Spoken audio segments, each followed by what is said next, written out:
शुक्रवार 7 तारीख दो अलग अलग सभाएं होती हैं। एक तरफ मंच पे राहुल गांधी होते हैं, दूसरी तरफ तेजस्वी यादव होते हैं। ये दोनों तस्वीरें क्या कहेंगी उस कॉन्स्टिट्यूंसी में जब महागठबंधन लड़ रहा है? किसी व्यक्ति की व्यक्तिवादी महत्वाकांक्षा इतनी हावी हो जाएगी कि वो पार्टी को जो माँ के समान होती है उसको नहीं समझेगा। आपको नहीं लगता इस वजह से आरजेडी और कांग्रेस के रिश्तों में कड़वापन भी आएगा? जीत के आएंगे तो वोट तो उनको ही देंगे ना। उनके सीएम होंगे या हमारे सीएम होंगे। यहाँ से आरजेडी के उम्मीदवार हैं रजनीश आनंद, वो झारखंड में नहीं, गलत। वो तो मुखौटा है।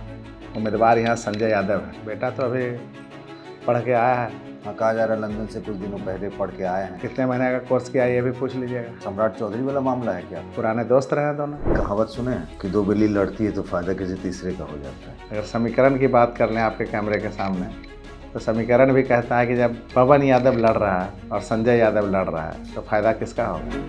Brought to you by Saluja gold, Rajnivas premium इलायची एंड सेंसोडेंट। भारत का सबसे भरोसेमंद सलूजा गोल्ड DMT बार, मजबूती सब कुछ है। वैसे तो बिहार में कांग्रेस और आरजेडी दोनों ही महागठबंधन के हिस्से हैं, लेकिन कुछ सीटें ऐसी भी हैं जिसके बारे में कहा जा रहा है कि फ्रेंडली फाइट हो रहा है। पता नहीं, राजनीति में एक नए किस्म का शब्द है ये, फ्रेंडली फाइट, जहां हम दोस्त भी हैं और एक दूसरे के खिलाफ भी।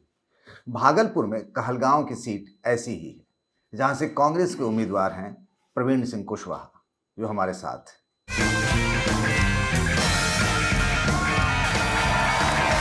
राजनिवास प्रीमियम इलायची, सोच जो करे राज। प्रवीण जी, ये आपको भी समझ में आ रहा है? फ्रेंड भी हैं, फाइट भी करें, कैसे करते हैं? फाइट तो फाइट है और फ्रेंडली भी। फ्रेंडली हम नहीं मानते। फ्रेंडली क्या होता है? आर्य फ्रेंड कभी फाइट करता है? हम नहीं मानते। फाइट तो फाइट होता है। वो फाइट हम कर रहे हैं, लड़ रहे हैं। मतलब कोई ऐसी सूरत हाल नहीं थी कि मतलब अब चूंकि दोनों एक ही गठबंधन के हैं, हम थोड़ा सा भी पीछे ले जाना चाहते हैं कि शायद एक ही होता तो बेहतर होता? निश्चित रूप से ऐसा ही सोच के मैंने 8 महीने से काम शुरू किया था। 8 महीने से मैंने यहाँ लगभग 60,000 महिलाओं को जोड़ा था OTP के साथ। माई बहन मान योजना के तहत, हर घर अधिकार योजना के तहत, और सब जोड़ने सब करने के बाद आप अचानक से आ जाते हैं।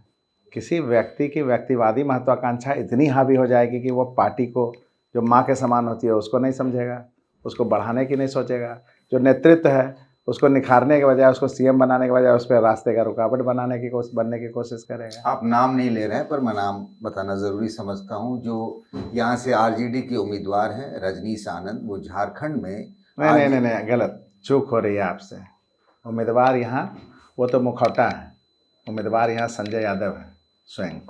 संजय यादव जो तेजस्वी यादव के राजनीतिक सलाहकार बताए जाते हैं, राज्यसभा सांसद, वो मंत्री है बिहार, जो उनके पिता हैं। मैं उसी पर आ रहा था कि जो झारखंड में आरजेडी के कोटे से मंत्री हैं संजय यादव। बिल्कुल। मतलब उनके बेटे कुछ नहीं, वो खुद लड़ रहे हैं। हाँ, 100%। बेटा तो अभी पढ़ के आया है। हाँ, कहा जा रहा है लंदन से कुछ दिनों पहले पढ़ के आए हैं। कितने महीने का कोर्स किया ये भी पूछ लीजिएगा। क्या सम्राट चौधरी वाला मामला है क्या? कुछ भी हो सकता है। सब दोस्त ही तो हैं, पुराने दोस्त रहे दोनों। कौन दोनों? संजय यादव और सम्राट चौधरी। अच्छा, ये कनेक्शन भी है? बड़ी सांठगांठ है। ये हमारे पीछे छोटे लोग थोड़े ही लगे, थोड़े लोग। बहुत लंबी कहानी है, लंबी दास्तान है इसके पीछे। आप तो एक नई बात ही कह रहे हैं कि नहीं, सही बात कर रहे हैं हम। नई बात नहीं कह रहे, सही बात कर रहे हैं। जो सही है वो यही है। कोई भी पार्टी के पक्ष में सोचेगा ना, कोई वर्कर होगा वो चाहेगा मेरी पार्टी की सरकार बन जाए, चाहेगा कि हमारा नेता प्रधानमंत्री बन जाए। आज हमको अपनी कुर्बानी देनी पड़े तो देने के लिए हम तैयार होंगे, लेकिन राहुल गांधी जी को PM बनाना चाहेंगे। जिस तरह की कुर्बानी चाहेंगे देंगे, और देते रहे 40 साल से। आपने तो बड़े नज़दीक से देखा है और लंबे समय से देखा है। और ये अपने बेटे के सीट के लिए इतना परेशान है। ये इसके पीछे बेटे के सीट मंशा नहीं है, बेटा मंशा नहीं है। हमने कहा वो मुखौटा है। समाज को, पार्टी को, नेता को, सबको आड़े हाथों ले रहे हैं। तो क्या इस परिस्थिति को टाला नहीं जा सकता था किसी भी सूरत में? क्योंकि लंबे अरसे से कांग्रेस की सीट रही, इसमें कोई मतलब विवाद नहीं है।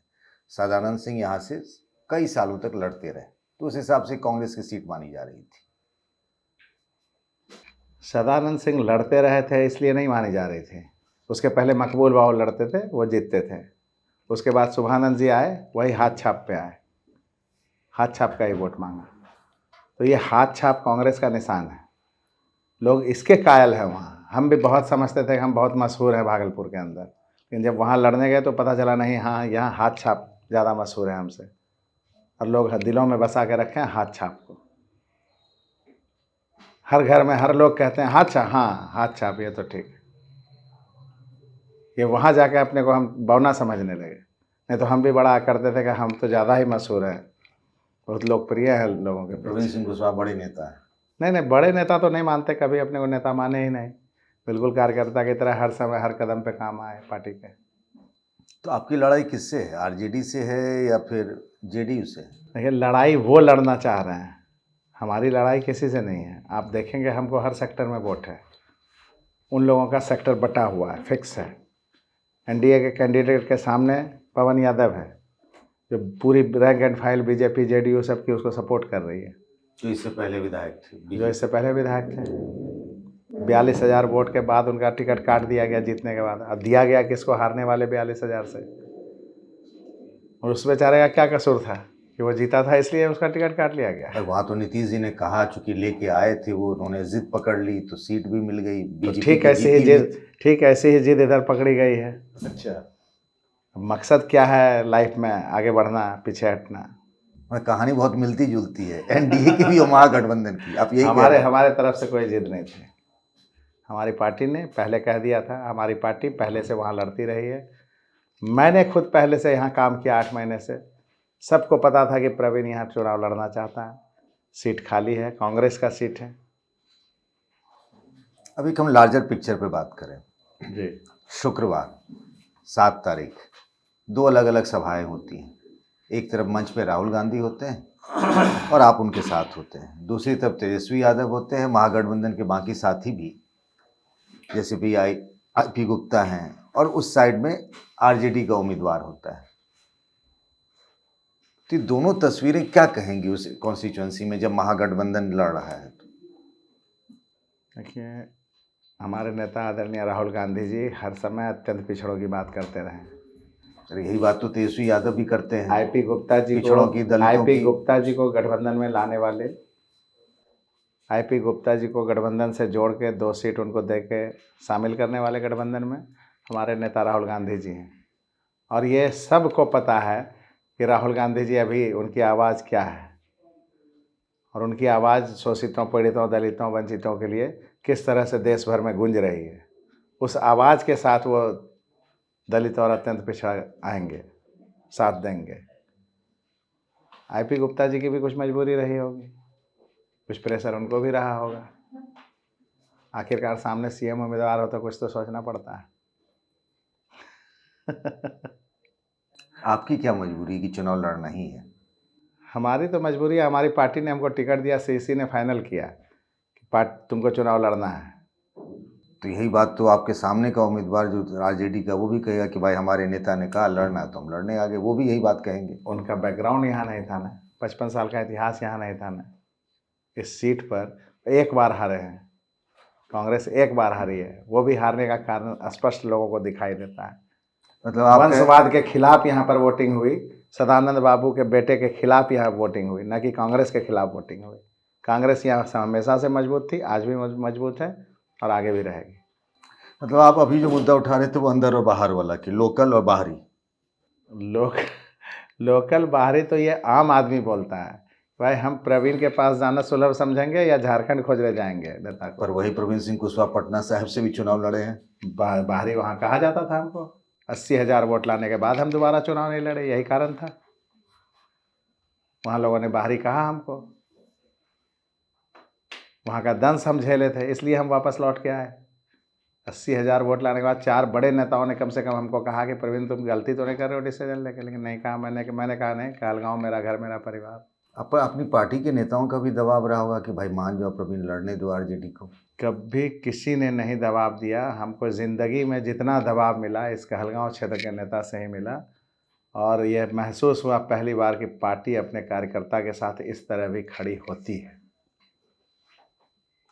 कांग्रेस के किसी नेता ने आपको नहीं किसी कहा कि नेता मानिए? ने, क्योंकि पार्टी को यहाँ ज़रूरत थी, पार्टी की यहाँ ज़रूरत है। हम पार्टी के लिए यहाँ काम करते हैं, करते रहे हैं। एक कहावत सुने हैं कि दो बिल्ली लड़ती है तो फायदा किसी तीसरे का हो जाता है। ऐसा आपको लगता होगा, लेकिन सोचिए यहाँ का समीकरण क्या कहता है। अगर समीकरण की बात कर लें आपके कैमरे के सामने, तो समीकरण भी कहता है कि जब पवन यादव लड़ रहा है और संजय यादव लड़ रहा है तो फायदा किसका होगा? अच्छा, आप दूसरी तरफ दो बिल्लियों का झगड़ा ले जाना चाहते हैं। बिल्ली का ही झगड़ा उधर जाए या इधर आए, फर्क क्या पड़ता है? मेजोरिटी हमारे साथ है, कुशवाहा के वोट में विभाजन नहीं है, यहाँ तो उनके सीधे वोट में यहाँ तो विभाजन है। सीधे महागठबंधन के वोट में बंटवारा है। कोई बंटवारा नहीं है, जो हम लेके आ रहे हैं वो सीधा सीधा एनडीए का रहा है वोट। तो हम तो हर हाल में गठबंधन को फायदा देने वाले थे, देने वाले हैं। उस गठबंधन को जिसमें वो भी शामिल थे तो कितना और बड़ा फायदा होता है। उस बड़े फायदे को न देखते हुए किस तरह का झगड़ा लगाए, बताइए। पार्टी के नेता का ये काम नहीं है। आपको पार्टी नहीं का लग- जो समर्पित कार्यकर्ता नेता होगा वो ऐसा नहीं करेगा। आपको नहीं लगता कि आपके नेतृत्व की भी कमजोरी है? अगर वो बात कर लेते, अड़ जाते, जैसे नीतीश कुमार के साथ ये कहा गया कि कुछ सीटें सिटिंग लोक जनशक्ति पार्टी के पास जा रही थी, वो अड़ गए, उन्होंने अपने पास ले लिया। देखिए, हमारी पार्टी कल्चर्ड पार्टी है। हम बात मतलब करते संस्कारी करते है। संस्कारी है, बात करते करते बीच में चुपके से आके नॉमिनेशन नहीं कर सकते थे। हमारा मंच सजा था, फील्ड सजा था, नॉमिनेशन की तारीख हमने तय कर दी थी 17। बाद में उन लोगों ने चुपके से आके उस तारीख पर नॉमिनेशन किया। तो मुझे बताया गया कि उस कुछ दिन पहले तेजस्वी यादव लेकर आए थे उसे फील्ड में, और तभी उन्होंने संकेत दे दिया था कि हम इनको चुनाव लड़ाएंगे। इस बात की जानकारी तो सबको थी। जब उन्होंने संकेत दिया, उसके पहले सीसी में मेरा सीट फाइनल हो चुका था और हमने कहा था कि मेरा टिकट फाइनल हो चुका है। उनके संकेत देने से पहले ही हमने कहा था। पूरा मीडिया चैनल हर जगह है, आप देख सकते हैं।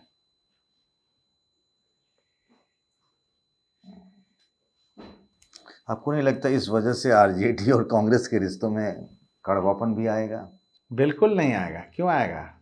अच्छा, हम भी जीत के जाएंगे तो वोट अब तो जाके कहते क्या हैं आप लोग? हम जाके जीत के आएंगे तो वोट तो उनको ही देंगे ना। क्यों कड़वापन आएगा? एक किसी व्यक्ति विशेष की वजह से कड़वापन क्यों आएगा? भाई, वो व्यक्ति विशेष जो है, मान लिया मैंने, पर ये भी तो फैसला तो तेजस्वी यादव ने किया ना। उस व्यक्ति विशेष को क्यों कहें? उस व्यक्ति सिंबल तो तेजस्वी यादव ने दिया। उस व्यक्ति विशेष ने पार्टी को क्या फायदा दिया? उस व्यक्ति विशेष ने सीएम बनने के लिए क्या उनका फायदा दे रहे हैं? ये बात तो समझना होगा ना। तो आप ही बताएंगे ना खुल के। खुल के क्या बताएंगे? 5 मिनट का इंटरव्यू था, काफी लेट हो चुका है। अब वो आप क्षेत्र में इशारों जाना इशारों में भी- बात कर रहे थे। आपको कब तक खोलते रहेंगे? नहीं नहीं, कॉल नहीं, हम तो पूछ रहे हैं। अरे बात सच है। एक अपने ही घर के बच्चे के लिए माँ बाप को सोचना चाहिए। उसके लिए बहुत सोचने वाले माँ बाप हुए तो गोद में ही बच्चे को 20 करोड़ का ज़मीन रजिस्ट्री हो जाता है। सोचना चाहिए। सब आप कर लीजिए, अच्छा है, और ये अच्छा नहीं है। पार्टी के साथ खिलवाड़, अपनी माँ के साथ खिलवाड़ है, अपने नेता के साथ खिलवाड़, सीएम पोस्ट के साथ खिलवाड़ है। आप एक सीट के लिए अपना नुकसान झेल सकते हैं। क्यों झेलना चाहते हैं? क्यों झेलवाना चाहते हैं? उनके सीएम होंगे या हमारे सीएम होंगे, क्या फ़र्क पड़ता है? गठबंधन के सीएम जो खुद मंत्री है उसको बेटे को यहाँ मंत्री विधायक बनाने की क्या आवश्यकता पड़ेगी? थोड़ा जोर दीजिए। जहाँ वो हैं वहाँ माहौल क्या है, उन्होंने समाज के लिए क्या किया है। आप एक बार कैमरा ले जाके पूछ के देखिए उन जगहों पर जहाँ जहाँ वो काम किए हैं, आपको सब पता चल जाएगा अपने आप। हमको खोलने की आवश्यकता क्यों पड़ेगी? आप क्यों हमको खोलना चाहते हैं? बहुत बहुत धन्यवाद आपका। Thank you. Thank you so much. अभी लेके आए सेंसोडेंट के टूथ का करंट गॉन तो लाइफ का करंट ऑन।